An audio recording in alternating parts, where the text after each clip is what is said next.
Today we're going to be talking about this book, Ishmael by Daniel Quinn. I know that I will leave some stuff out in this lecture. I'm just going to try to touch on some of the most important ideas that come up in the book. But there are a few other written documents to help you understand this text and incorporate the material into the rest of the class. One of them is a set of chapter summaries that I've posted on Moodle with the readings for this week. So I have divided the book into thirds, and for each third of the book, I've posted a summary of some of the main ideas and concepts from that third of the textbook. And I've also included a Grand Master study guide for Ishmael, which was actually created by a previous class in which I was an assignment for those students that we worked on together as a class, creating this sort of master document that highlights a lot of the main themes and ideas from Ishmael and explains sort of what's going on in the text. And so that is a much more thorough guide to this text than this lecture, but I will be giving the lecture focused on the central themes that appear in Ishmael, and the lecture itself will correspond to that document, the master study guide. So that's a good way to follow along and to have something you can read to go back and get more thorough information about some of the ideas I'm just going to introduce here. Another thing to note about this book, if you haven't noticed already, is that the way I'm thinking of it, there are 13 chapters altogether. So that's why by the time we get to the end of chapter 13, you should have finished the book. So each chapter has several parts. So you can see my copy looks like this. And you start out, first page is chapter 1. And then on the next page, there's a little one, and I consider that a section of the chapter. So just to make sure we're on the same page, no pun intended, about what is assigned for each week, and to make sure you're not thinking that the little sections are actually full chapters, because those are just sections of the chapter. And so make sure that the way you're counting, there are 13 chapters overall. And another thing to note is that we might not all have the same edition of this book, which is no problem, but it just means that the page numbers might not be the same between you and the other members of your group, or between you and me.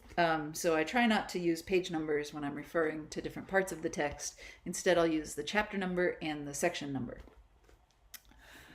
Okay, so this book really is going to shape the rest of the course. And we're going to look at 9 different themes that show up in this book in this week's lecture. And some of these themes you will have encountered already. Some of the ideas that I'll talk about you will encounter during next week's reading as you finish the book. But these are the themes. And like I said, we should think of this as a spiral staircase. So these are not all separate themes, separate from one another. All of these themes are connected, and some of the ideas are hard to characterize, hard to classify as part of, one theme or another theme. They're all kind of mixed together in certain ways. But this is the best I could do to sort of pull things apart so that we can have an intelligent discussion about different sections of the text. So to begin with, mythology and enacting a story. So this is a central idea that appears in this text again and again, and it may be Ishmael's main goal, or Quinn's main goal, to help us acknowledge the myths that we tell ourselves and the way that we in our culture are enacting a story. So I've chosen a quote to go with each of these themes, and the quote I've chosen here from chapter 3, section 1 is, "No creation story is a myth to the people who tell it, it's just the story." So the idea is that when you are actively believing in these mythologies, in different myths, you don't even notice that they're myths because you believe them so fervently. So we have this story that we don't even notice, and the author sort of the narrator sort of works his way through figuring this out as he's talking to Ishmael, that our creation story that we don't really even pay attention to is that, a long time ago, there was slimy stuff in the oceans, and it made copies of itself and became more advanced and developed, etc. And then there were, lizards crawling out of the ocean, and then there were mammals, and then there was stuff in the sky eventually, and beings just became more and more complex until finally humans appeared on the earth, right? And that was sort of the culminating process, the culminating invention or creation that all of the other stuff was leading up to. So here we are, humans. The whole point of the existence of everything else is us. And this is what Ishmael thinks is part of our creation myth. It's just a myth. And to show why it's a myth, he says, consider if the jellyfish had a similar story. And they said, first there were slimy things in the ocean, and then they became more and more complex, and then finally jellyfish appeared. Well, we know that's not the end of the story, because life kept evolving and we got to us, and here we are. And it's silly to think that jellyfish would think that they're the end of the story. But analogously, Ishmael thinks it's just as silly for us to think that we're the end of the story, because there's no reason to think that everything culminated in us. We're just another point on the timeline, right? And if we shift our mythology, we could see ourselves as playing a role somewhere in the middle of evolution, with more life to come beyond us, and it not really being all about us. Okay, so that's part of our myth. The idea of enacting a story is that we're acting so as to make the story true. Okay, so that's what it is to enact a story. And a culture is just people enacting a story. So a lot of our mythology, the ideas come to us through what Ishmael calls mother culture, this sort of whispering in our ears that's constant. It's almost imperceptible, the way that the hum of a fridge is imperceptible, which we know is ambient noise, right? Ambient noise is just noise that's humming in the background. It's so ongoing and subtle that you don't even notice it, because it's been ever present. Okay, so you may not notice your fridge humming in the background until it shuts off, and then suddenly you're like, whoa, I just heard, now I hear silence for the first time, but I didn't even realize that I was listening to that sound, right? So Ishmael thinks that mother culture whispering these stories into our ears is kind of like the hum of a refrigerator, providing this ambient noise that we have to really open our eyes to notice. It has to be pointed out to us. The same way that locals don't notice the same kinds of things that tourists notice in their surroundings. So we are enacting this story that human beings are the whole point of evolution, the end point, the culminating spot in this story. We're enacting that story, which means acting so as to make it true, in the sense that we're going to bring about the end of the whole thing, right? We're undermining the planet's capacity to sustain human life, and that's going to result in the end of us. So we will be the end of that story, in a sense, if we keep enacting the story the way that we are. Okay, so that's all part of our culture. And then there's other aspects of this mythology, like a lot of detail around the story of Adam and Eve and eating from the tree of knowledge. And Ishmael thinks that we tell ourselves that, Eve ate from the tree of knowledge, and then she had the truth, and then was forever condemned to toil and work to sustain her life.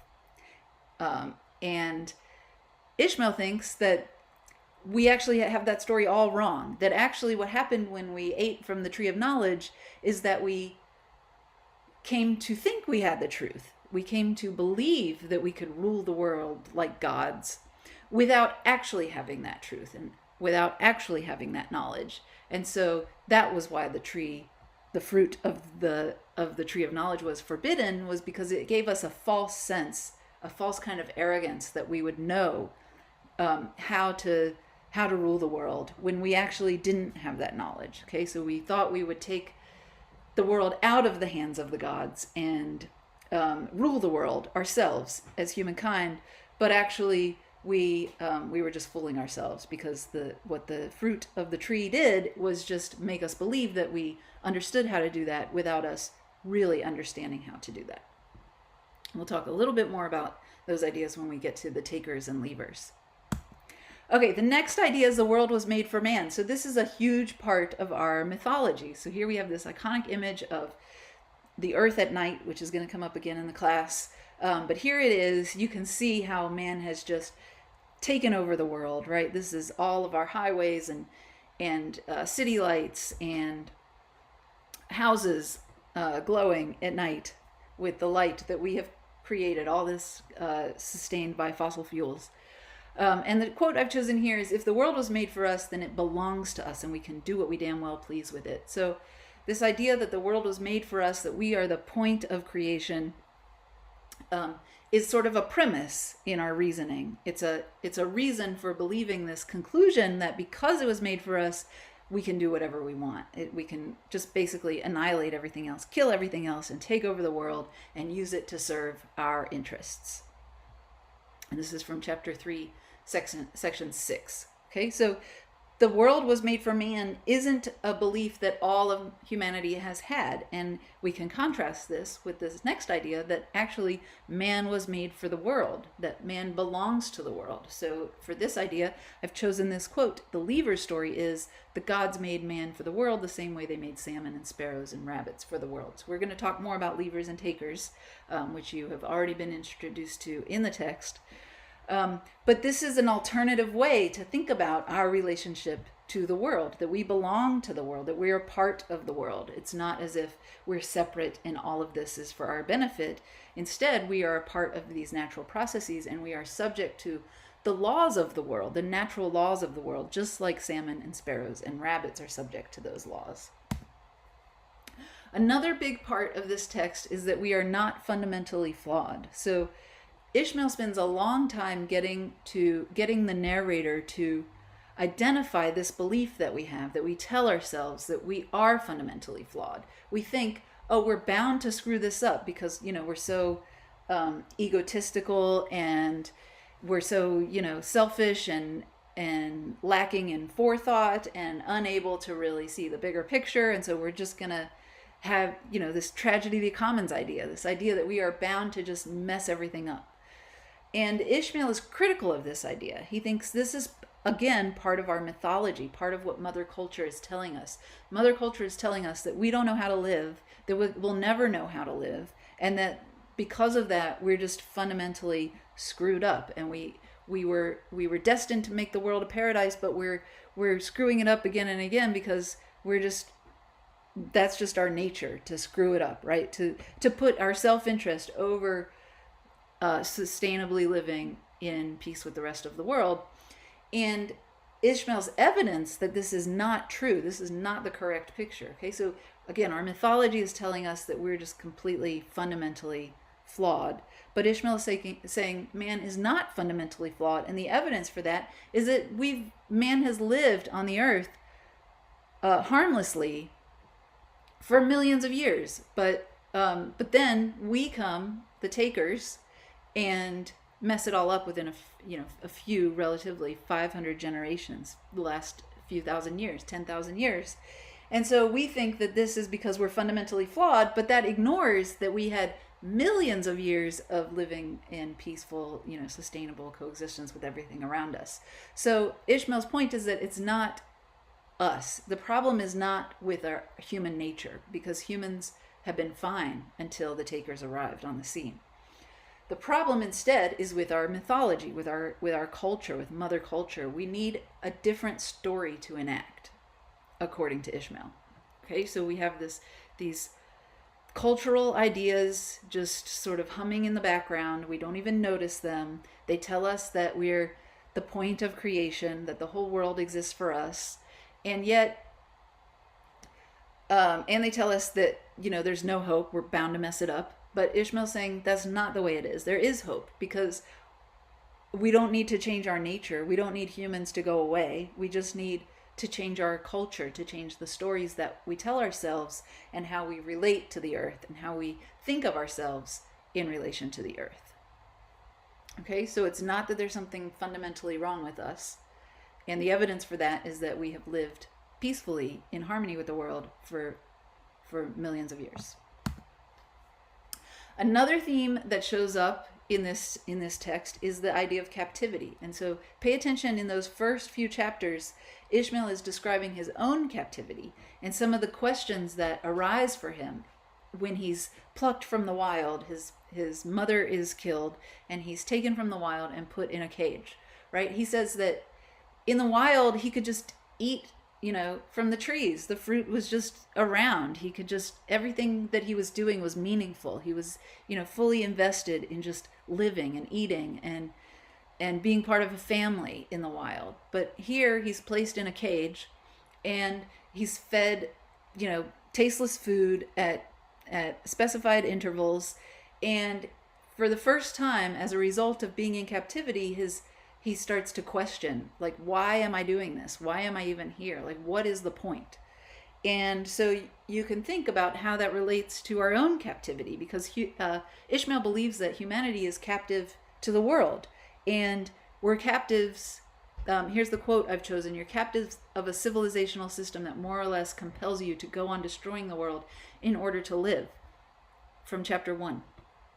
So he's saying, we are, in the same way that he had this rich, meaningful life in the wild and then was plucked from the wild and put in a cage and now is like questioning the whole point of existence.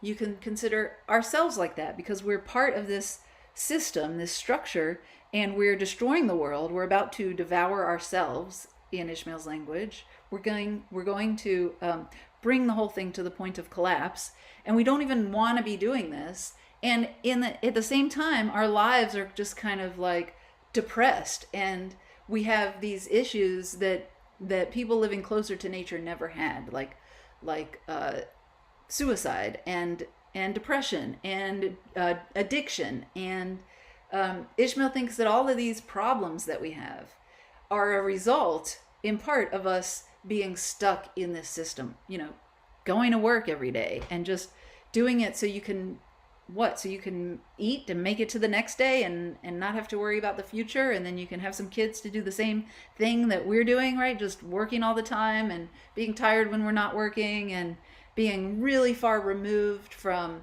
our food sources and the effects of our lifestyle on the air we breathe, and all these kinds of things are why we have these, things like addiction and depression and people just doing harmful things to each other and not being fully satisfied with our lives, worrying about the future all the time and what we're going to eat and whether we'll have a roof over our heads. These things are non-issues in the wild, according to Ishmael.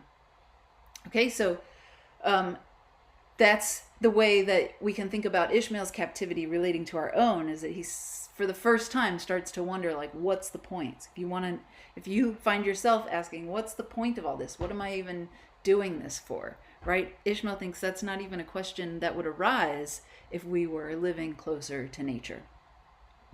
Other things to note about captivity is that we are captives of this system, captives of the world, because we're about to destroy ourselves, even though we don't want to be destroying ourselves. And part of the reason we're stuck in this cage of captivity is that we can't see that it's a cage even. We can't even recognize that we're stuck. We can't even see that we're in captivity until Ishmael comes along to point it out to us. And the bars of that cage are what we've been talking about, mother culture, these myths that we believe about ourselves and believe about our destiny on earth and our purpose here. Okay? At the same time that we are captives of the world, we've also made the world our captive by controlling every aspect of nature, basically, and destroying all the other species.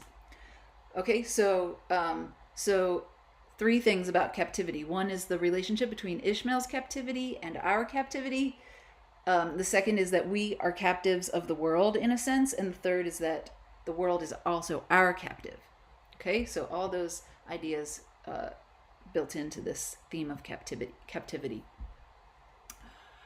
Okay, another big part of this text is the law of all life, or what's also called the peacekeeping law. So Ishmael says that's one expression of the law. Here's another. The world was not made for any one species. Okay, he puts this law a few different ways. Like, you're allowed to compete with other species. So competition is a natural part of life. It's a natural part of how animals interact with one another. But he says you're not allowed to wage war on the rest of life, on the rest of creation. And the way we're waging war is, like I've said, just exterminating other species. So arguably we are in the midst of a sixth mass extinction. We're going to talk about that and our effects on other species. We're eliminating dozens of species a day, which works out to like tens of thousands of species each year. And it's a dire situation when you consider our relationship to other species. And that is the way that Ishmael thinks we are violating this peacekeeping law. What's important about this theme also is that we see ourselves as exempt from the law. We think that we don't have to follow this law, right? We don't have to follow the law that the world was not made just for us. We don't have to follow this idea that you can compete with other species but not wage war with other species. We think we're exempt. We're not like the rest of nature, right? We live in these cool air-conditioned houses, right? And we have cars and technology, and nature is like out there. It's not. We could reasonably just ignore it, right? We could even not walk on unpaved earth if we wanted to. Probably most of us. You can walk, out the door to your car and get in your car and drive to a parking lot and come in a nice big air-conditioned building without ever having to walk on the actual earth, on actual unpaved earth. So we think that we're separate and different, but part of Ishmael's point is that this is the law for all of life, and we are subject to it just like anyone else. And another part of this idea of this law of all life, Ishmael compares us to one of the earliest pilots learning to fly, an airman creating these flying contraptions and jumping off of cliffs in their new flying contraptions, and doing this before they understood the law of aerodynamics, right? Before they really understood about lift and gravity and how airplanes work. We were just creating these contraptions and then jumping off a cliff. And you can imagine somebody who's doing this, creating this flying machine, a machine that they think will fly, and jumping off a really, really high cliff and thinking as they're plummeting to the ground that they're actually flying. But Ishmael thinks we're in free fall, right? That in this example, the pilot is in free fall because he just jumped off a cliff in this machine without understanding the laws of aerodynamics. And he thinks we're the same. Because we haven't understood this law and understood that we are subject to this law, we're just building civilization after civilization and everything keeps crashing. And that's because we don't really understand this law or think that it applies to us. And so even though we think everything's great, right? Because the world is better than it's ever been. We have cars and television and internet, and I can, ask any question on my phone and get a pretty good answer, right? Who could have thought that would be possible just 100 years ago?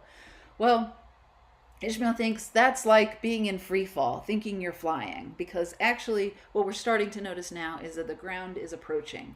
We see that we are not exempt from this law, that if we wage war on the rest of humankind, we will ultimately destroy ourselves. And so maybe these kind of problems that we're witnessing, like climate change, the heat in the West, and the fires that are currently happening right now that are affecting the air quality in North Carolina, right? Those are examples of ways that we may begin to recognize that we can't do this forever. This is not a good strategy long term, right? We need to figure out how to build a sustainable society, or else we're going to be like the airman in free fall and eventually crash and burn. Okay, which brings us to our next idea, destroying the world. So I've chosen the quote: "No one specifically wants to destroy the world, and yet you do destroy it. Each of you contributes daily to the destruction of the world." And this is also from chapter 6. So Ishmael thinks we are stuck in this cycle. We couldn't even escape it if we wanted to. That's the problem. Part of the problem is that once you read Ishmael and you're aware of these problems and you're aware of the mythology and the problems with mother culture and the fact that we are about to crash and burn, right? Even if you recognize these things and you want to save the world, there's this problem of like being caught up in a cultural stampede, in that you have to participate in destroying the world or else you don't get fed, right? You have to get a job and you have to,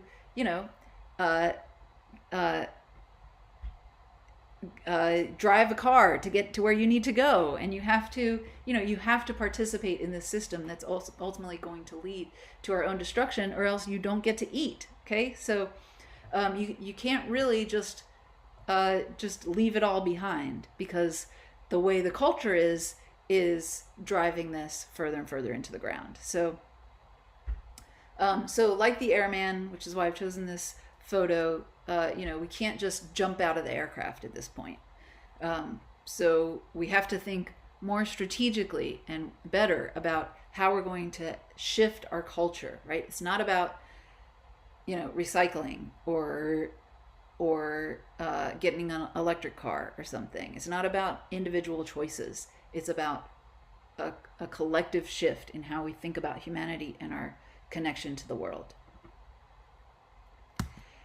And because I think it's even more important, the idea of saving the world is even more important in Ishmael than destroying the world, I have also chosen this image and theme. And I think it's important to emphasize that the whole reason that Ishmael put the ad in the paper in the first place, right? In the ad that we start out this book with, teacher seeks pupil must have an earnest desire to save the world, apply in person, right? This is right in the first chapter, in the first section. This is Ishmael's point, is that we have to begin to wake up before it's too late, right? That if we don't wake up, then we're going to crash and burn. But we still have a chance. There's still a possibility that we could turn things around. And that's how we save the world, again, is that we change our culture. We have to change the story that we've been telling ourselves. And so I think Ishmael clearly believes it's possible to save the world, or else he wouldn't be looking for a student who wants to save the world. Okay, and I've put here a picture of young people in a town called Love Canal who were poisoned by living on top of a toxic landfill, and we're going to talk more about that soon. But Ishmael thinks the way to save the world is to educate our other people around us and help people understand what the problem is and join forces together to start to enact changes. And he tells the narrator, you have to go tell at least a handful of people what I've told you, and have them each tell a handful of people, and then we can have exponential change the way we have exponential population growth, which we're also going to talk about. Okay, so I think one of the secrets to changing the world is thinking about exponential growth and how exponential growth curves work, because we can also use those to our advantage to create changes that multiply exponentially. And finally, that brings us to this idea of the takers and leavers. So here's the quote: "The takers are those who know good and evil, and the leavers are those who live in the hands of the gods."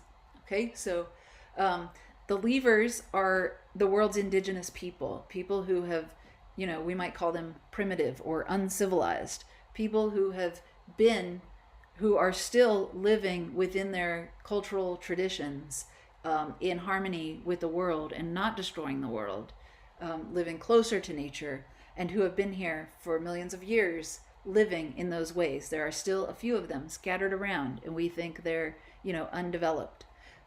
Whereas okay, I hope I said that right, that those are the leavers, to denote the idea that they leave stuff where they found it. They take only what they need, and they appreciate what they have, and they don't take more than they need. The takers, on the other hand, that's us, so-called, civilized culture. The major cities of the world, those of us with tall buildings around, and air conditioning in our houses, and we can eat, those of us who can eat food from any season, any time of the year, and who get our meat from grocery stores. That's us, the takers. And the idea that the levers live in the hands of the gods is also from the biblical interpretation that Ishmael is giving. So the levers, just sort of accept that they belong to the world, and they accept when there's abundance of food, and when there's less food, their population decreases, and that's how they maintain this balance. They see themselves as part of that system. They live in the hands of the gods, in the sense that the gods decide when it's who should live and who shall die, right? And the takers, that's us. We are those who came to believe that we know good and evil, that we know how to run the world. And we know who should live and who should die. And basically we think we should live and everything else should die so that we can live, except the stuff that we need to live, like the stuff we eat directly, without thinking about other things like insects and fungi and all the stuff that just gets on our nerves or just gets in the way from this naive perspective. So we believed that we knew who should live and who should die, and we took things into our own hands. But like I've said, this belief is a false belief. We don't actually know good and evil. We don't actually know how to rule the world. And so we have to come back to living in the hands of the gods, right? And I would just want to show this timeline, if I can find it quickly, which I clearly, here it is. Okay, so here's the timeline, right? We have the levers here since 3 million BCE, and until now, still there are small communities of levers spread throughout the world, if we haven't murdered them yet. And the takers are this recent offshoot here about 10,000 years ago with the invention of agriculture. And so just, a new way to think about history and who's really, normal and who's the sort of unnatural part of this story. Well, we see ourselves as kind of living the way you should live, and those other cultures as being primitive and uncivilized and all that, which we've talked about. But really, if we look at the whole of human history, it's the other cultures that have been around the longest and that already know how to live, right? They've already succeeded in living in balance with the world and living in a way that could continue indefinitely, whereas we have created this catastrophe that's having catastrophic consequences as we speak, that we are becoming more and more aware of. So one more thing about the takers and the levers is that levers have this sense of history, a sense of, cultural transmission through the ages, through generations, that they come to know, they come to have knowledge of how to live through living close to nature and being connected to their history, which has developed over generations through millions and millions of years. Whereas takers believe that, the beginning of agriculture was the beginning of mankind, right? We think of ourselves as the whole of human history. And so Ishmael accuses us of having this kind of cultural amnesia, where we don't remember where we came from. We don't remember the past. We think that, that we've never known more than we know right now, and that the past is brutal, and nature is, tooth and claw. Like if we were part of nature, we'd just be getting mauled by lions or something, and that there's nothing useful for us in the past.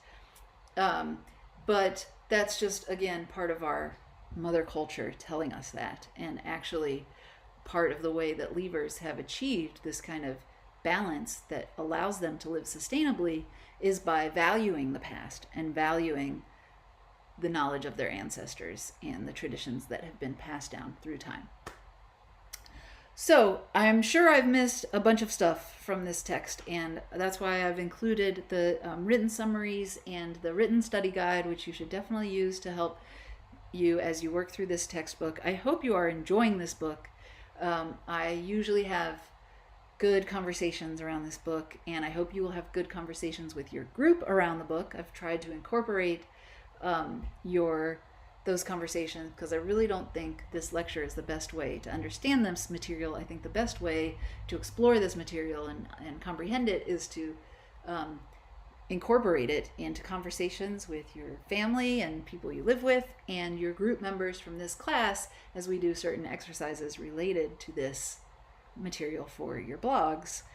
And then you're going to be writing a paper about Ishmael, connecting Ishmael to the rest of the class. And so I just want to encourage you to be thinking about the rest of the class as we move on from here after we read Ishmael, to be thinking about that material through the lens of Ishmael, and to be thinking about all these themes as you read more about humans and the environment, and to be thinking about what Ishmael would have to say about some of these ideas. Because I'll tell you, once I started to do that as I was preparing this class, some of the stuff we're going to read sounds like Ishmael wrote it himself. So there are all kinds of areas where you can find a link between this book, Ishmael, and the rest of the material that you're going to encounter as part of this class.